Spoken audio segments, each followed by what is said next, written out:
जय माता दी साथियों, मैं नरेंद्र विश्वकर्मा आप सभी का अपने इस चैनल नरेंद्र विश्वकर्मा में हार्दिक स्वागत करता हूं। आज मैं आपको गणित विषय से संबंधित प्राथमिक शिक्षक भर्ती परीक्षा के लिए कुछ नए प्रश्न वेरी मोस्ट प्रश्न लाया हूं, जो परीक्षाओं में कई बार पुनरावृत्ति कर चुके हैं। तो आज का पहला प्रश्न था, कोई दो अंकों की संख्या तथा उनके स्थान परिवर्तन से बनने वाली नई संख्या का योग 110 है। यदि उन अंकों का अंतर 4 है तो वह संख्या है। तो मैं सबसे पहले आपको बताऊं, यदि आप किसी भी प्रश्न को हल कर रहे हैं तो बाय ऑब्जेक्ट हल करें, अर्थात जो ऑब्जेक्ट दिए गए हैं उसके अनुसार हल करें, क्योंकि यदि आप सैद्धांतिक रूप से हल करेंगे तो आंसर बड़ा हो जाएगा और आपको टाइम लगेगा। और आपको पता है कोई भी एग्जाम होते हैं उनमें टाइम लिमिटेड होता है। तो देखें, सबसे पहले हम क्वेश्चन को आधा पढ़ेंगे। कोई दो अंकों की संख्या तथा उनके स्थान परिवर्तन से बनने वाली नई संख्या का योग 110 है। तो हमें सबसे पहले देखना है कि दो अंक की संख्या है और इसका स्थान परिवर्तन करें तो कितना आए 110। तो हमने 6 2 8 है, हमने 62 लिया, इसका स्थान परिवर्तन किया तो 26 हो जाएगा। सेकंड है 73, स्थान परिवर्तित किया तो हमने हो जाएगा 37। थर्ड है 84, स्थान परिवर्तन किया तो हो जाएगा 48। फोर्थ 51, स्थान परिवर्तन किया तो हो जाएगा 15। ठीक है ना।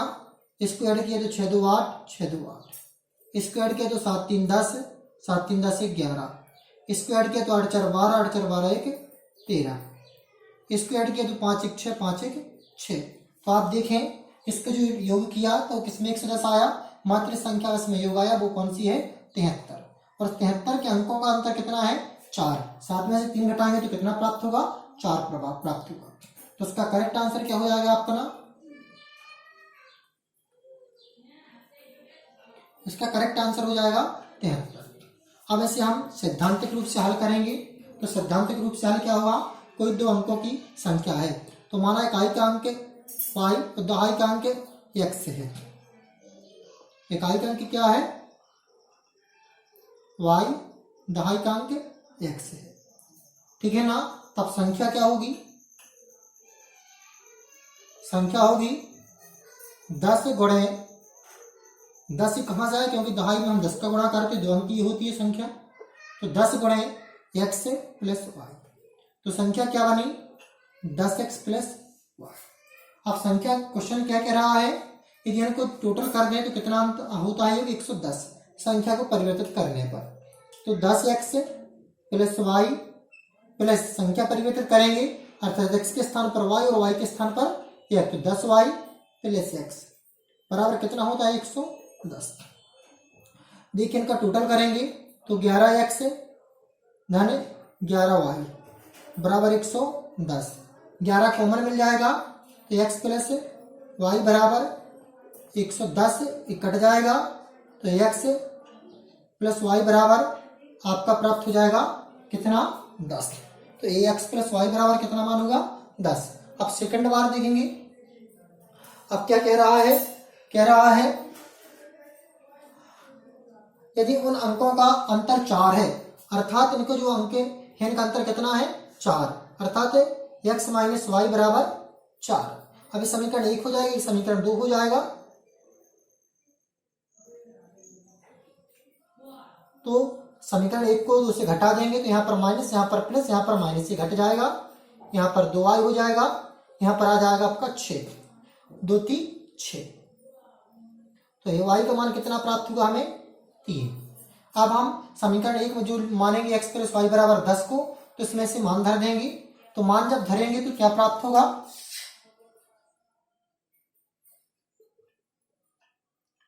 तो x प्लस 3 बराबर 10, तो x बराबर हमें प्राप्त हो गया 7। तो हमें इस प्रकार x बराबर 7 प्राप्त हो गया और y बराबर 3। तो हमने जो संख्या ज्ञात की थी 10x प्लस y, इस पर हम x का मान धरेंगे तो 10 गुणित 7 प्लस 3, तो हमें प्राप्त क्या हो जाएगा 73।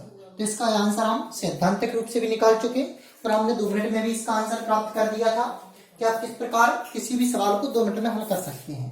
तो आप कैसे हल करें, बाय ऑब्जेक्ट। आप उसको थ्योरी सिद्धांतिक रूप से हल करेंगे तो टाइम लगेगा, इसलिए आप किससे हल करें, ऑब्जेक्टिव रूप से। जहां सैद्धांतिक में कम टाइम लगता है तो वहां पर सैद्धांतिक कर सकते हैं। अगला क्वेश्चन देखें, प्रश्न क्रमांक सेकंड, 19,000 प्लस 19 सैकड़ा प्लस 19 इकाई बराबर है किसके बराबर है। तो मैंने आपको इसके पहले बताया था 19 से लेकर 1000 में किसका गुणा करते हैं, 1000 में जब 1000 आता है तो 1000 का गुणा कर दें। 19 से लेके सैकड़े में किसका गुणा करते हैं, 100 का। 19 से लेके इकाई में किसका गुणा करेंगे, 1 का। तो टोटल क्या प्राप्त हुआ, यहाँ पर प्राप्त हुआ 19,000, यहाँ पर प्राप्त हुआ 1900 और यहाँ पर प्राप्त हुआ 19। तो आंसर क्या आया,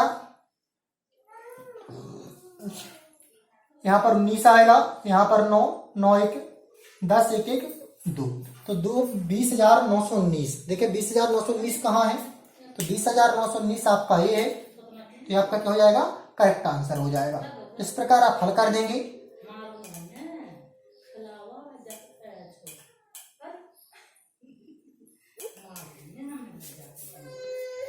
तो देखें अगला प्रश्न, निम्नलिखित में से कौन सा कथन सत्य है। तो पहला कथन है 1000 के परवर्ती का पूर्ववर्ती 1000 है। तो हमने 1000 लिया, 1000 का परवर्ती ज्ञात किया, इसलिए हमने एक जोड़ा, तो हमें क्या प्राप्त हुआ, 1001। अब क्या कह रहा है, का पूर्ववर्ती, तो हमने इसलिए पूर्ववर्ती ज्ञात करने के लिए घटाया, तब हमें क्या प्राप्त हुआ, 1000। अर्थात पहला कथन इसका क्या है, सत्य है। इसके बाद आगे के 3 कथन चेक कर लें, कहीं ऐसा तो नहीं कि वे भी इसी प्रकार आंसर दे रहे हैं कि मिस्टेक हो चुकी है कुछ। तो 1000 के पूर्ववर्ती, तो सबसे पहले हम क्या ज्ञात करें, 1000 का पूर्ववर्ती।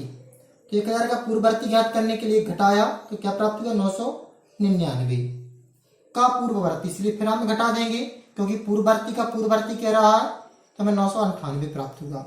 इसमें क्या कह रहा है, 999, तो ये कथन सही नहीं है। अगला 1000 के परिवर्ती, तो हमने 1000 लिखा, 1000 का परिवर्ती इसलिए एक जोड़ दिया, तो 1001 प्राप्त हुआ। का पूर्ववर्ती, तो हमने एक घटा दिया, तो क्या प्राप्त हुआ, 1000। यहाँ पर क्या लिखा है, 1001, इसलिए भी सही नहीं है। डी नंबर का देखें, 1000 का के परवर्ती, तो हमने 1000 लिखा, परवर्ती के लिए एक जोड़ा, तो 1001 प्राप्त हुआ। अब क्या कह रहा है, का पूर्ववर्ती, इसलिए घटा दिया, तब भी हमें क्या प्राप्त हुआ, 1000 प्राप्त हुआ। लेकिन यहाँ पर क्या कह रहा है, 1002, इसलिए तीसरा भी क्या है, गलत है। तो पहला आंसर क्या था इसका, पहले नंबर का। अगला क्वेश्चन देखें, निम्न कथन में से कौन सा कथन सत्य है।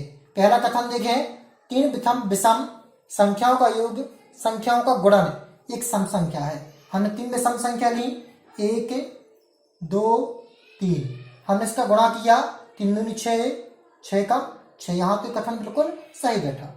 3 विषम संख्याओं का गुणन एक सम संख्या है, ये तो क्लियर हुआ। इसके बाद आगे चेक करें हम,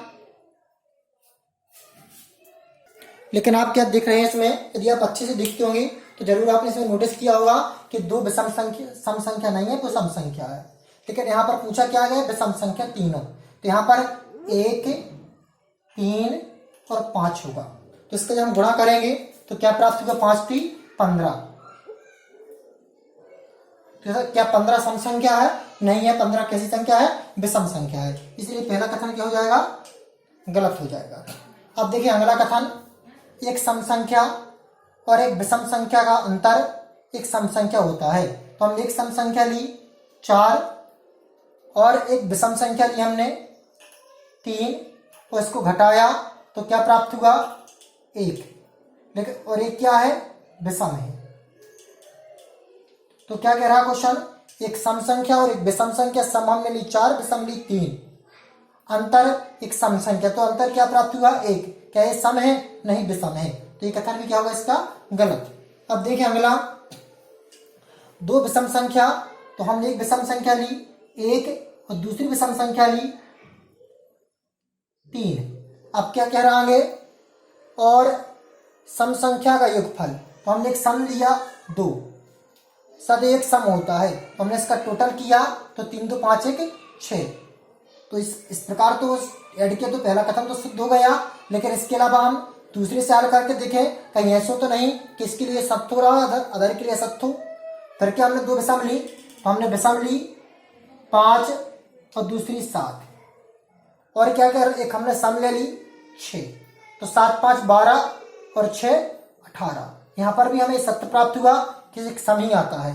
2 विषम हमने ली थी 5 और 7, एक सम ली थी 6 और इनको एक पल किया तो क्या प्राप्त हुआ 18, तो क्या है सम है, तो ये भी कथन हो गया अपना सत्य। अब देखते हैं चौथा लास्ट कथन, 3 विषम संख्याओं का योगफल। हमने 3 विषम संख्या ली 1 3 5, एक सम संख्या होता है, हमने टोटल किया 5 3 8 1 9, तो क्या ये सम है नहीं है, ये विषम संख्या है, इसलिए भी क्या हो गया गलत हो गया। तो इसका सही आंसर कौन सा है, तीसरे नंबर का। देखें तो संख्या पद्धति का अगला क्वेश्चन, 10 दहाई 11 सैकड़ा और 12 इकाई बराबर हैं, तो अब 10 लिखें, फिर कितनी दहाई में कितने अंक होते हैं 10 अंक होते हैं, बराबर कितना होगा 100। फिर इसके बाद हमने 11 लिखा, सैकड़ा में कितने अंक होते हैं 100, तो क्या हो जाएगा यहाँ पर 1100। इसके बाद 12 कितनी इकाई, इकाई में कितने अंक होते हैं 1। दोबारा देखें, जितने अंक कह रहे हैं उन अंकों को लिखें, उसके बगल में दहाई सैकड़ा इकाई जो भी दिया गया उसका गुणा करें। दहाई में 10 अंक, सैकड़ा में 100 अंक, हजार में 1000 अंक, इकाई में 1 अंक, इसका गुणा किया तो हमें क्या प्राप्त हुआ, ये मान प्राप्त हुआ। तो हमने ऐड किया तो 2 1 2 1, तो 12 12 12 12 अर्थात 1212, ये आपका सही आंसर हो गया। इसको देखें, कह रहा 5 और 6 के स्थानीय मान का गुणनफल है, तो 5 का स्थानीय मान हमने बताया था राइट हैंड साइड पर जितने अंक हों उतने 0 रख दें, तो 5 का स्थानीय मान 500, 6 का स्थानीय मान 60, गुणा किया तो 5 छक्का 30, 1 2 3 0 रख देंगे, तो क्या प्राप्त हुआ 30 के बाद 3 0, 30 के बाद 3 0, तो आपका तीसरा सही आंसर हो जाएगा। तो इस प्रकार आप सवाल को बड़ी आसानी से हल कर सकते हैं। तो यदि आपको सवाल अच्छे लगे हों और आपको लगता है कि जो मैं जानकारी दे रहा हूँ वह बहुत ही अच्छी दे रहा हूँ, आपकी परीक्षा की दृष्टि से बहुत ही अच्छी है, तो आप इस चैनल को सब्सक्राइब कर लें और इस वीडियो को लाइक कर दें। जय माता दी साथियों।